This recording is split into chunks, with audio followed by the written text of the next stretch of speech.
अस्सलामु अलैकुम वरहमतुल्लाहि वबरकातुहू। वालेकुम अस्सलाम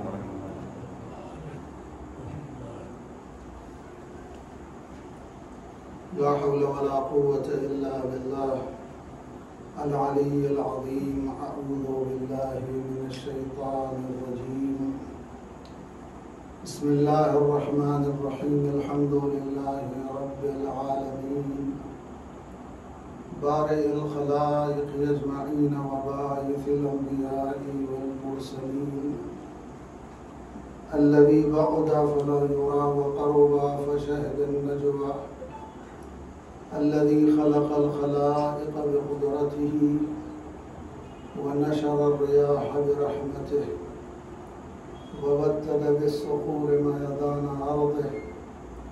सुम्मा अस्सलातु वस्सलाम अत्तहिय्यतु वल इकराम अलल बशीरिन नज़ीर अस्सिराजिल मुनीर हबीब इलाहिल आलमीन अबिल क़ासिम मुहम्मद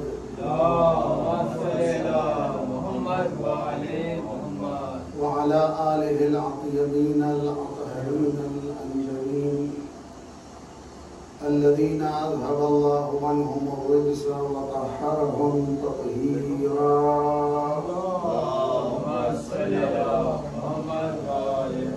वला सिय्यमा अन्नूर अला अन्नूर फ़ी तग़याइद दैजूर अल इमामिल मंसूर वस्सिराजिल मस्तूर महदी हाज़िहिल उम्मह व ख़ातिमिल अइम्मह सय्यदना व इमामना हुज्जत इब्नुल हसन अल अस्करी अरवाहुना व अरवाहुल आलमीन लितुराब मक़दमिही फ़दा व अज्जलल्लाहु तआला फ़रजहु शरीफ व लानतुल्लाहि अला आदाइहिम व गासिबी हुकूक़िहिम व मुनकिरी फ़दाइलिहिम अजमईन मिनल आन इला क़ियाम यौमिद्दीन।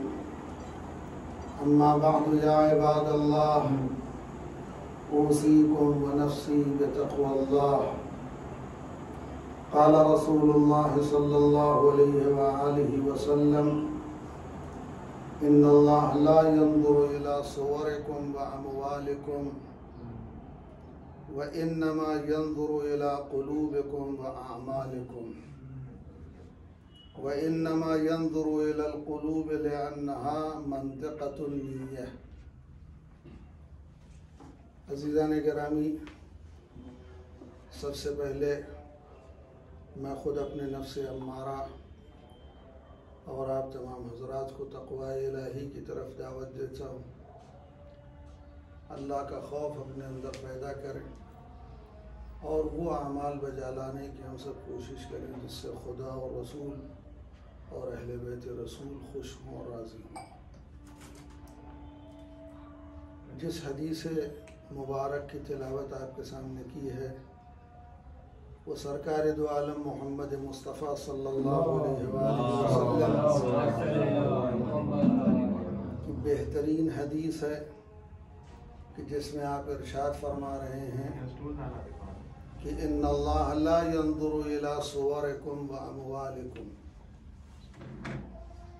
याद रखो, खुदावंद आलम तुम्हारी शक्ल सूरत और तुम्हारी दौलत को नहीं देखता। व इन्नमा यंज़ुरु इला क़ुलूबिकुम व अअमालिकुम, बल्कि अल्लाह तुम्हारे दिलों को देखता है और तुम्हारे अमाल पर उसकी निगाह होती है। तुम्हारी शक्ल सूरत कैसी है, तुम कैसे हो, ये अल्लाह नहीं देखता। निगाह है परवरदिगार दिलों पर होती है और अमाल पर होती है। दिलों पर निगाह क्यों होती है अल्लाह की? इसलिए कि पैगंबर ने फरमाया लिअन्नहा मंतिक़तुन निय्यह, यही दिल जो है ये नीयत की जगह होती है। इंसान जब किसी काम को करने का इरादा करता है तो सबसे पहले वो दिल में उसकी नीयत होती है कि हमको ये करना है। लेकिन अल्लाह जब हमारे अमाल को देखता है और हमारे हमारे दिलों पर निगाह रखता है। तो हमें वैसे अमाल भी करने चाहिए कि जिसकी बुनियाद पर अल्लाह की निगाह अगर पड़े तो वो हमसे खुश हो और राज़ी हो। लेकिन जिस ज़माने में हम और आप ज़िंदगी गुजार रहे हैं, ये गुमराही का दौर, फितना और फसाद का दौर, जिसमें कदम कदम पर भटकने के इम्कानात मौजूद हैं और शैतान हमारे पीछे लगा हुआ है।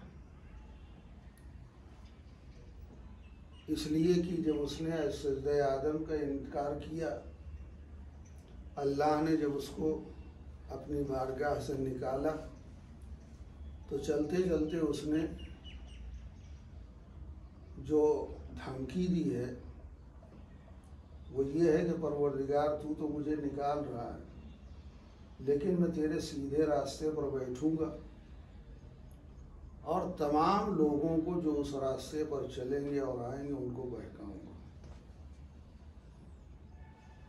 और कुरान मजीद साफ लफ्ज़ों में सूरह मुबारक यासीन में आप पढ़ते हैं, जिसमें इरशाद हो रहा है कि अलम आहद इलैकुम या बनी आदम अल्ला ताबुदु शैतान इन्नहु लकुम अदुव्वुम मुबीन।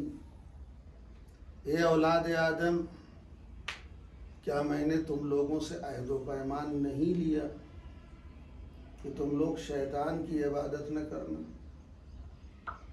शैतान की परस्तिश न करना। क्यों?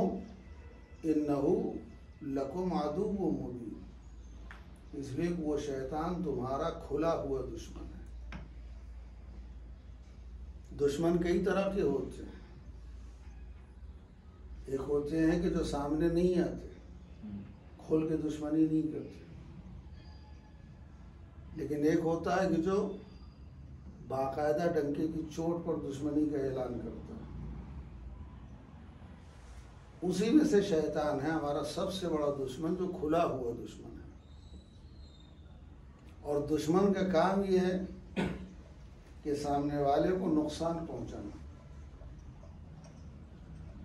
लिहाजा हमारी और आपकी जिम्मेदारी इस दौर में सबसे बड़ी ये है कि हम सबसे पहले अपने दुश्मन को पहचानें। उसकी मारिफत जब तक नहीं होगी, मैदान जंग में जब सिपाही लड़ने के लिए जाता है और लश्कर कशी होती है, सबसे पहली जिम्मेदारी होती है कि अपने दुश्मन को, अपने हरीफ को, अपने मद्दे मुकाबिल को पहचानिए, उसके हरबों को पहचानिए, उसके मंसूबे क्या हैं उसकी मारिफत होनी चाहिए, उसके लश्कर की तादाद कितनी है, उसके बाद असलहे कितने हैं, वो हमले किस किस तरीके से करता है, ये सारी मारिफत होनी चाहिए अगर मैदान जंग में लड़ने के लिए जा रहे हैं। लेकिन अगर इन चीज़ों की मारिफत नहीं होगी, न हम दुश्मन को पहचानते हैं, न उसके मंसूबे से वाकिफ़ हैं, न उसके हमलों से वाकिफ़ हैं, न उसके लश्कर की तादाद से बाखबर हैं, तो सिवाय फजीहत के कुछ हाथ आने वाला नहीं है। कामयाबी तो दूर की बात, नुकसान उठाएंगे मैदान जंग। लिहाजा कामयाब सिपाही वही है जो दुश्मन को और दुश्मन की चालों को, दुश्मन के हरबों को पहचान लिया। एक मरीज़ जब डॉक्टर के पास जाता है, डॉक्टर जब तक उसकी मरीज़ को मरज़ को पहचान नहीं लेता, उसकी तशख़ीस नहीं हो जाती, वो इलाज नहीं करता। मरज़ ही नहीं समझ में आया तो इलाज किस चीज़ का करे। और अगर कोई डॉक्टर मरज़ समझे बगैर, बीमारी जाने बगैर दवाएं शुरू कर दे तो बहुत करीब है कि उसको नुकसान पहुंचेगा मरीज को, और हो सकता है कि उसकी जान भी चली जाए। लिहाजा ज़रूरत है कि हम अपने मद्दे मुकाबिल, हमारा दुश्मन जो है, जिसको कुरान ने खुला हुआ दुश्मन बताया है, शैतान, उसकी मारिफत हमें होनी चाहिए। शैतान जो दुश्मनी हमारे साथ निकालता है, उसके दुश्मनी के कई तरीके हैं। और पहली बात तो ये ध्यान में रखिए, शैतान सिर्फ हम लोगों का दुश्मन है, बकिया लोगों का नहीं है। बहुत खूब, बहुत वाह, बहुत खूब, जज़ाकल्लाह। हमारे अलावा जितने फिरके हैं, जितने लोग हैं, उनका दुश्मन नहीं है शैतान। वाह वाह वाह वाह वाह, क्या बात थी, वाह। शैतान सिर्फ हमारा और आपका दुश्मन है। बहुत खूब, बहुत खूब। इसलिए उसने वादा किया हम सिराते मुस्तकीम पर बैठेंगे। वाह वाह वाह। और सिराते मुस्तकीम हमारे अलावा किसी के पास नहीं है। वाह वाह वाह। सिराते मुस्तकीम पर हमारे अलावा कोई चलता ही नहीं। लिहाजा सबसे बड़ा दुश्मन हमारा है शैतान, किसी और का नहीं है। काम है उसका बहकाना, बकिया हमारे अलावा सब तो बहके हुए हैं, क्या करेगा उनको बहका कर? क्या बात है। अपना टाइम क्यों वेस्ट करेगा वो? क्यों अपना वक्त बर्बाद करेगा दूसरों के चक्कर में?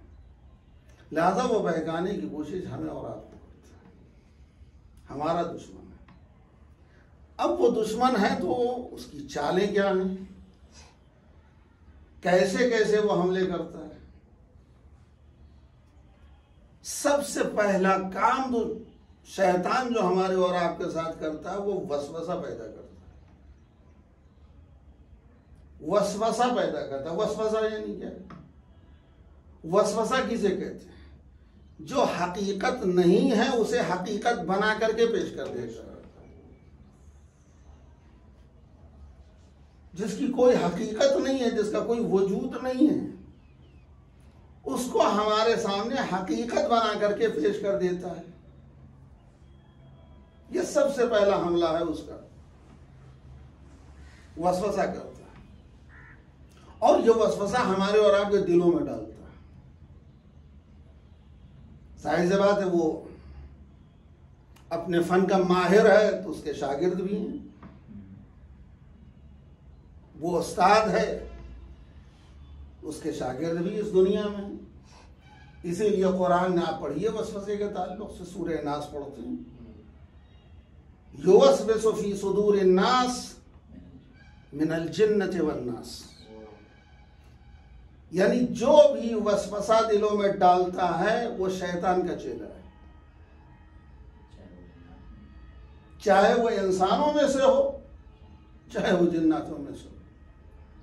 सबसे पहला काम जो शैतान करता है वो वसवसा ईजाद करता है हमारे और आपके दिल में। दूसरा काम,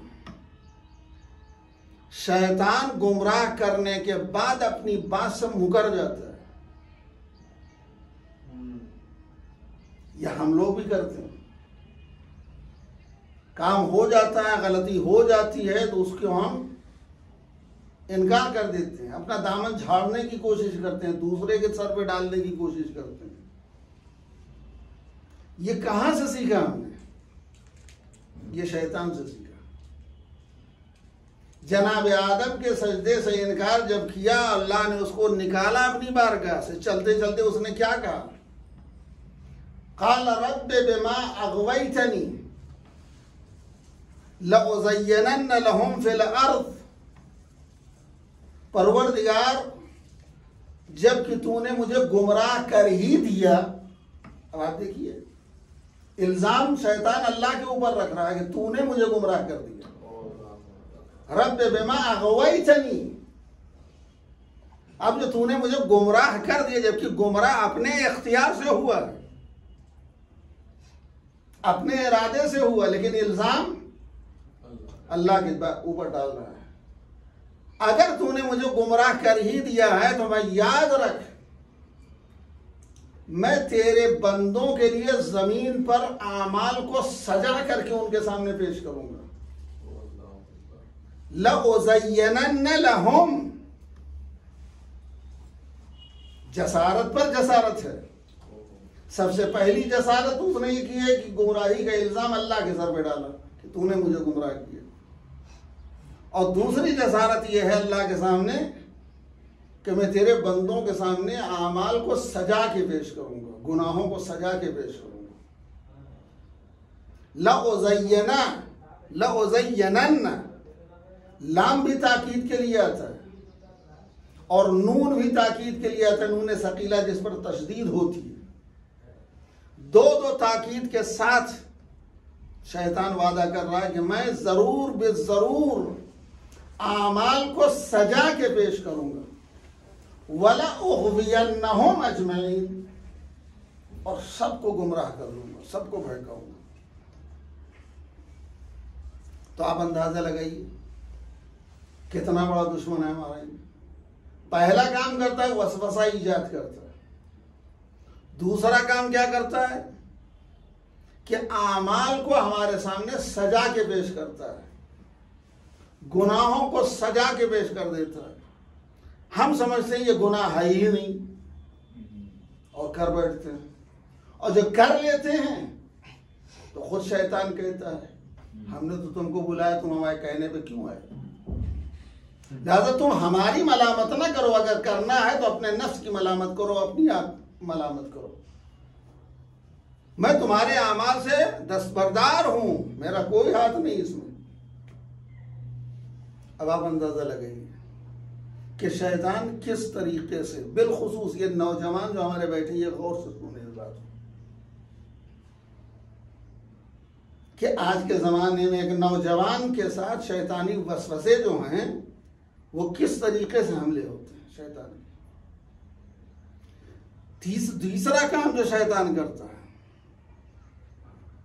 तीसरा काम जो शैतान के ये कि अटैक करता है। और शैतान का अटैक जो होता है एक किसी खास तरफ साइड से नहीं होता, बल्कि हमारी उर्दू जबान में कहते हैं चौतरफा हमला।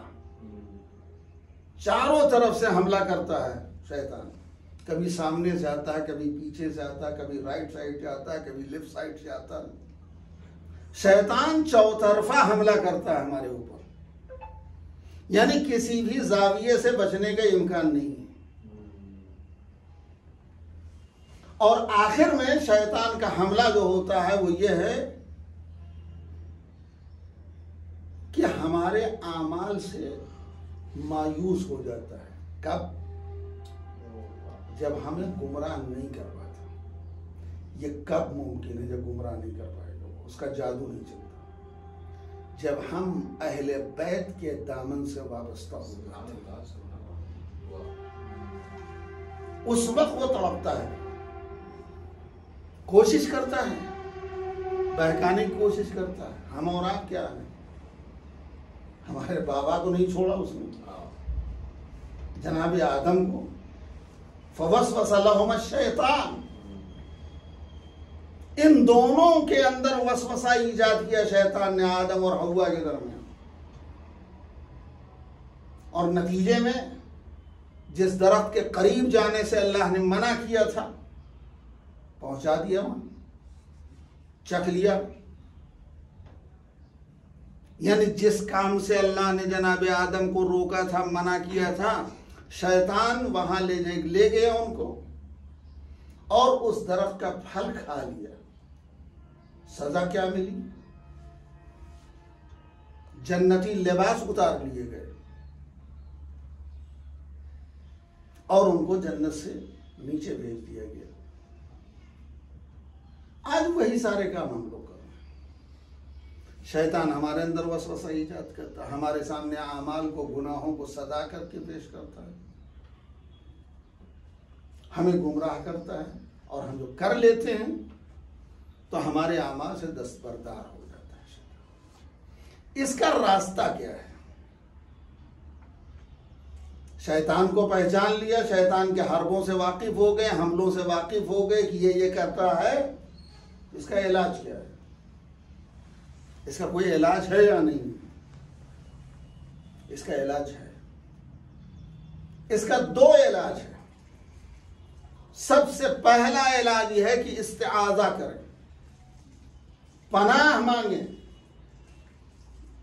हर काम के शुरू करने से पहले ये जबान पर आ जाए, अऊज़ु बिल्लाहि मिनश शैतानिर रजीम, मैं अल्लाह की पनाह मांगता हूं उस शैतान से कि जो मरदूद है, रजीम है। जब हम काम की शुरुआत में पनाह मांग लेंगे, अल्लाह की पनाह में चले जाएंगे, और जब खुदा की पनाह में चले गए तो शैतान आपका एक बाल भी बाका नहीं कर सकता। खुदा की पनाह है क्या कि जहां वहां पहुंच जाएं तो शैतान के हमलों से बच सकते हैं।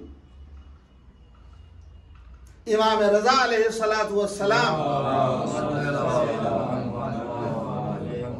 जब मदीने से खुरासान तलब किए गए और आपका नाका सरजमीन नैशापुर पे जब पहुंचा, वहां के उलमा मुहद्दिसीन इकट्ठा हो गए।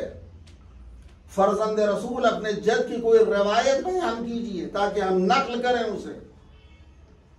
हजरत अपने नाके पर सवार हैं, अमारी में बैठे हैं, नाका चल चुका है, लोग पीछे पीछे दरखास्त इल्तिमास किए जा रहे हैं कि सरकार कुछ फरमा के जाइए, अपने जद की कोई हदीस। आखिरकार रावी कहता मैंने देखा हजरत का नाका रुका, महमिल से पर्दे को हटाया, सर अक़दस को बाहर निकाला और एक अजीब व गरीब रिवायत नकल की जिसको सिलसिलतुज़ ज़हब कहा जाता है। सिलसिला कहते हैं चेन को, सोने की चैन, यानी सोने की चैन इसलिए कहा गया सिलसिलतुज़ ज़हब, यानी इस रिवायत के नकल करने में गैर मासूम बीच में नहीं है, इस्मती चैन है। इमाम ने फरमाया मुझसे मेरे बाबा ने फरमाया, उनसे उनके वालिद ने फरमाया, उनसे उनके वालिद ने फरमाया, यहाँ तक पहुँचते पहुँचते मौलाए कायनात तक बात गई और मौलाए कायनात से रसूलुल्लाह ने फरमाया, रसूलुल्लाह से जिब्राईल ने फरमाया, जिब्राईल से अल्लाह ने फरमाया। दरमियान में कोई गैर मासूम नहीं है, इसलिए इसको सिलसिलतुज़ ज़हब कहा जाता है। क्या फरमाया अल्लाह ने? कलिमतु ला इलाहा इल्लल्लाह हिस्मी। यह हदीस कुदसी है, इमाम रज़ा अलैहिस्सलाम नकल कर रहे हैं कि अल्लाह ने इरशाद फरमाया कलिमतु ला इलाहा इल्लल्लाह हिस्नी, कलिमा ला इलाहा इल्लल्लाह मेरा कला है, मेरी पनाहगाह है। फमन दखला हिस्नी अमन मिन अज़ाबी, जो इस पनाहगाह में इस कले में दाखिल हो जाए वो मेरे अजाब से बच जाएगा। यह हदीस इमाम ने नकल की और नाका चल गए। थोड़ी देर के बाद इमाम की सवारी फिर रुकी, कहीं ऐसा ना हो लोग गलत फहमी के शिकार न हो जाए कि कलिमतु ला इलाहा इल्लल्लाह हिस्नी फमन दखला हिस्नी अमन मिन अज़ाबी, कलिमा ला इलाहा इल्लल्लाह मेरा मजबूत कला है, मेरी मजबूत पनाहगाह है, जो भी इसके अंदर आ जाएगा वो मेरे अजाब से बच जाएगा। इमाम ने फिर महमिल से सर अक़दस को बाहर निकाला और फरमाया सुनो बेशर्तिहा व शुरूतिहा। अल्लाह ने फरमाया कि कलिमा ला इलाहा इल्लल्लाह मेरा मजबूत कला है, जो भी इसके अंदर जाएगा अजाब से बचेगा, लेकिन उसकी कुछ शर्तें हैं। वह अना मिन शुरूतिहा, और उन शर्तों में से एक शर्त मैं भी हूँ। यानी कलिमा ला इलाहा इल्लल्लाह अल्लाह का मजबूत कला है, लेकिन उसकी शर्त है विलायत अहले बैत, और उसी विलायत की एक कड़ी का नाम मैं इमाम रज़ा। जब तक हमारी विलायत व इमामत का अकीदा न होगा, अल्लाह के इस मजबूत कले में पनाह नहीं मिल सकती, कोई दाखिल ही नहीं हो सकता उस मजबूत कले में। यानी अल्लाह के मजबूत कले में जाना है तो अहले बैत की विलायत के साथ जाओ, उनकी इमामत के अकीदे के साथ जाओ। जब अल्लाह की पनाह में चले गए हम तो अब शैतान के हमलों से बच जाएंगे। तो इसका मतलब शैतान के हमलों से बचना है तो अल्लाह की पनाह में जाना है, उसके कले में दाखिल होना है, और उसके कले में दाखिल होने की शर्त है विलायत अहले बैत। बगैर अहले बैत की विलायत व इमाम मासूमीन की इमामत के अल्लाह के कले में दाखिल होना मुमकिन नहीं। एक पहला रास्ता। दूसरा रास्ता यह है कि आप कसरत से इबादत करें, तकवा इख्तियार करें, खौफ खुदा अपने अंदर पैदा करें। जब हम खौफ खुदा पैदा कर लेंगे अपने अंदर और अल्लाह की इबादत करेंगे तो शैतान के हमलों से महफूज रहेंगे, शैतान के तमाम हमलों से हम महफूज रहेंगे। लिहाजा आज के ज़माने में हमारी और आपकी जिम्मेदारी है, बिलखुसूस एक नौजवान की, कि जिसके पीछे शैतान लगा हुआ है, उसकी जिम्मेदारी है कि शैतान को पहचाने, अपने दुश्मन को पहचाने और उसके हमलों से बचने के लिए दो रास्ता इख्तियार करें। पहला रास्ता, अल्लाह की पनाह में चले जाएं। अल्लाह की पनाह में जाने की शर्त है विलायत अहले बैत, यानी इमामत का अकीदा और विलायत का अकीदा मजबूत होना चाहिए। और दूसरा यह है कि तक़वा और इबादत इलाही। अगर ये दो चीजें हैं तो हम इस गुमराही के दौर में शैतानी हमलों से, शैतानी वसवसों से महफूज रहें। कि खुदावंद आलम हम सबको तौफीक दे कि हम दुश्मन को पहचाने, उसकी चालों को पहचाने, उसके हरबों से बचने का रास्ता निकालें और अहले बैत की विलायत पर कायम व बाकी रहें। ये अय्याम जो आ रहे हैं, हमारी और आपकी सबसे बड़ी ईद है। इससे बड़ी ईद हमारे पास नहीं है, जिसको ईदुल्लाहिल अकबर कहा गया। अल्लाह की सबसे बड़ी ईद, हमारी तो छोड़िए, अल्लाह की सबसे बड़ी ईदुल्लाह, अल्लाह की ईद, अल्लाह की सबसे बड़ी ईद है ईद गदीर। जिस दिन खुदावंद आलम के हुक्म से सरकार दो आलम ने शहंशाह विलायत को अली इब्न अबी तालिब के सर पर विलायत और आपकी खिलाफत और विलायत का ऐलान फरमाया। क्या बात है, इससे बड़ी ईद नहीं हो सकती। वाह वाह वाह, इस्लाम के दामन में इससे बड़ी ईद नहीं है। वाह। लिहाजा हमें हमारा सारा फोकस इस ईद पर होना चाहिए। जिस तरीके से भी हो सके, जैसे भी हो सके, इस ईद को ज्यादा से ज्यादा बेहतरीन तरीके से मनाने की हम कोशिश करें और लोगों तक पहुंचाएं इसकी हकीकत क्या है। पंफलेट के जरिए, इश्तिहारात के जरिए, इन चीजों के जरिए से हम इस ईद की तरवीज करें। हमारी और आपकी जिम्मेदारी है कि हम अपने जमाने के तमाम लोगों तक इस ईद को पहुंचाएं, इसकी खुशी के पहुंचाएं और इसके मकसद को बयान करें। ये हम अपनी तरफ से नहीं कह रहे, ये उसी रोज जिस दिन पैगंबर इस्लाम ने खिलाफत का ऐलान किया विलायत का अली की, उसी दिन उसी खुतबे में ये जुमला इरशाद फरमाया, फलयुबल्लिग शाहिद अल गाइब, या दूसरी रिवायत में है फलयुबल्लिग हाजिर अल गाइब। यहां पे जितने लोग मौजूद हैं उनकी जिम्मेदारी है कि जो नहीं है उन तक इस वाक़े को पहुंचाएं। लिहाजा वो उसके मुखातब हम और आप भी, हमारी भी जिम्मेदारी है कि इस गदीर को लोगों तक पहुंचाएं, जिस लिहाज से भी हो सके। हम खिदमत करें इस विलायत की, इस इमामत की, इस वाक़े को लोगों तक पहुंचाने की कोशिश करें। और याद रखिए कि अगर ये काम हमने किया तो ये वो काम है जिसके ऊपर पैगंबर इस्लाम बल्कि तमाम नबियों की नबूवत का दारोमदार था। आज जो लोग कहते हैं कि आप कुछ तबलीग कीजिए, सबसे बड़ी तबलीग यही है। बेशक। और लफ्ज तबलीग का इस्तेमाल अगर अल्लाह ने किया है तो इसी विलायत के लिए किया। वाह वाह वाह, क्या कहने, या अय्युहर रसूल बल्लिग का लफ्ज इस्तेमाल किया। सुभान अल्लाह। आप पहुंचाइए, तबलीग कीजिए उस चीज की कि जो आपके रब की तरफ से आप पर नाजिल किया जाता है,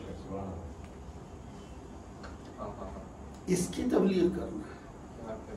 और अगर यह पहुंच जाएगी तो हम नहीं समझते कि जिसके पास विलायत होगी, जिसके पास इमामत का अकीदा होगा, वो आमाल से दूर रहे। हो ही नहीं सकता। अली की मोहब्बत हो,